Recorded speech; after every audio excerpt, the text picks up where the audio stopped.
Hello mudlarking friends, thanks for joining me again. It's a cold one down here today. It is the return of the pin glove. The pin glove is back. Let's see what we can find today. I've been working this patch for a while now and just tossed this over. What have we got? Best ring edge. Little fly button there. Worn quite thin.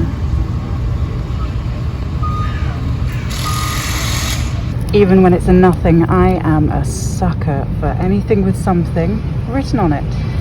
There you go, 16 and a half. No idea what that is.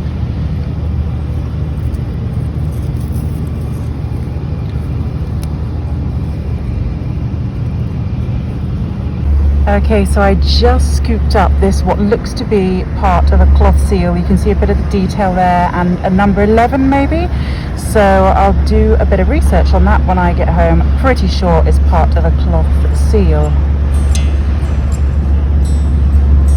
You've heard of cloth and bag seals, no doubt. We find them often enough. This cloth seal has a particular name though.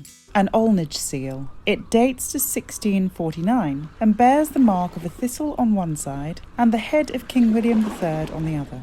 This seal would have started life as a 4-part rove seal, with the fragment you see here a remnant of the 2 inner discs. England adopted the tradition of sealing cloths for sale with lead seals in the late 14th century. It takes this practice almost certainly from its use in the Low Countries, starting in the 13th century. This particular seal is known as an Alnage seal. It refers to the job title of an Alnager, an officer of the Crown who had one of those jobs that has long since disappeared in the British Isles.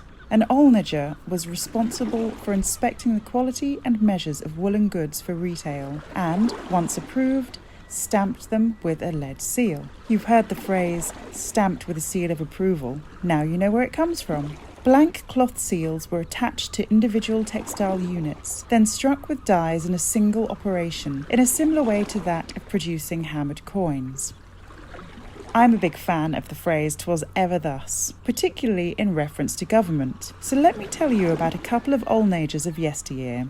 The first one we're looking at is John Canongers, Alnager of Bristol, pally with Henry of Bolingbroke, who would later be known as King Henry IV. John participated in the government of Bristol as bailiff, sheriff and Alnager.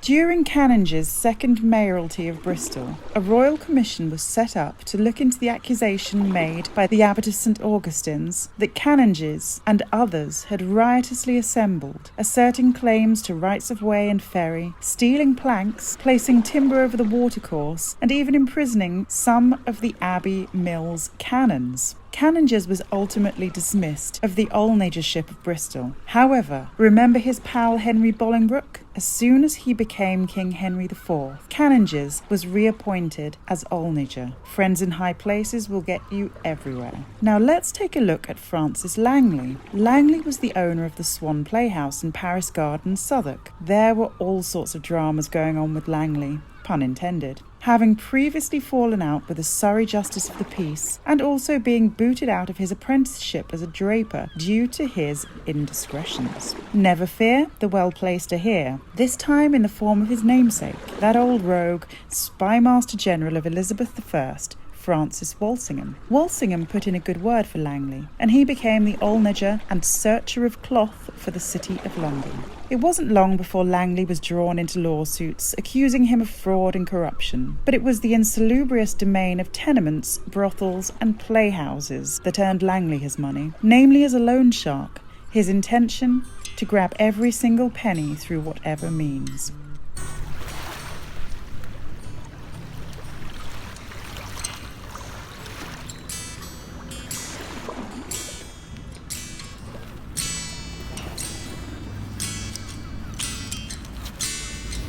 I'm telling you guys, it always pays just to have a little dig around where someone has been before you. Because things get missed. Okay, it's just a penny coin, but it was untouched, so I don't think they saw it. Which means there may be more. And yet again, same area, guys. Look, what's that? Oh, it's broken. Oh, come on, woman. Little bit of a button. And is there a clue on there? Let's have a look. I think there may well be.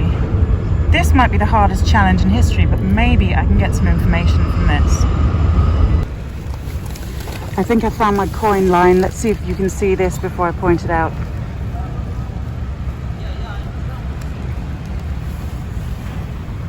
There. Modern coin.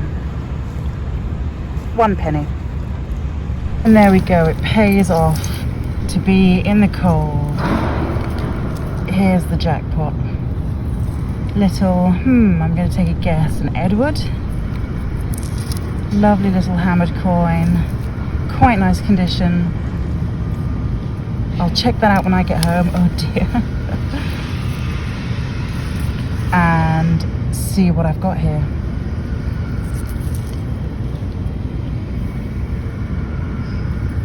There it is.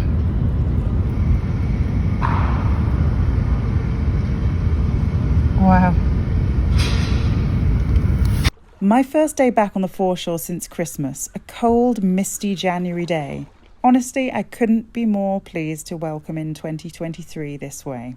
Thanks to the esteemed Timothy Medhurst, I now know this coin is an Edward IV from his second reign. It's a York penny under Archbishop Rotherham, and it dates from 1480 to 1483. Two diagnostic features are the T and the slanting key by the neck, with a quatrefoil on the reverse. Hammered coins are extremely tricky to identify, and I had misidentified this one as a Henry IV. Yep, our old pal Henry Bolingbroke, as was. How exciting, though, that this penny was minted in York and has made its way down to London, ending up in the River Thames. What business could the bearer of this coin have been on? What was happening in Edward IV's second reign? Well, it was a time of great conflict. The Wars of the Roses was raging, and Edward was married to one of my favourite women in history, the formidable Elizabeth Woodville. His marriage to Woodville was the catalyst for a rift with his chief advisor, the Earl of Warwick, Richard Neville, also known as the Kingmaker for his skill in putting people on the throne of England. This rift ran deep. It led to a revolt in 1470, which saw Edward IV fleeing to Flanders and put Henry VI back on the throne again, albeit briefly. Gathering support while in Flanders, Edward made a counterstrike and invaded England in 1471. Following victories at the Battle of Barnet and Tewkesbury, Henry VI was found dead in the Tower of London, and Edward IV reigned in England once again for another 12 years.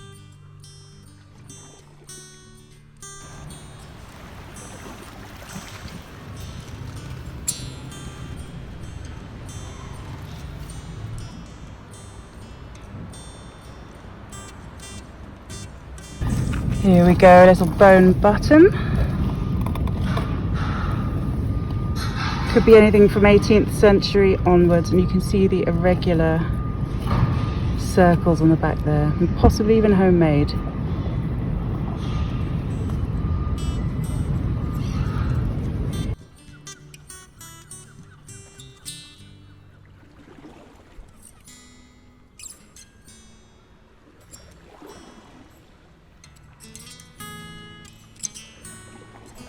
Alright guys, short and sweet today, but I couldn't keep you hanging anymore for a new video. Join me next time. Hey, I forgot to say we had some good finds today, didn't we?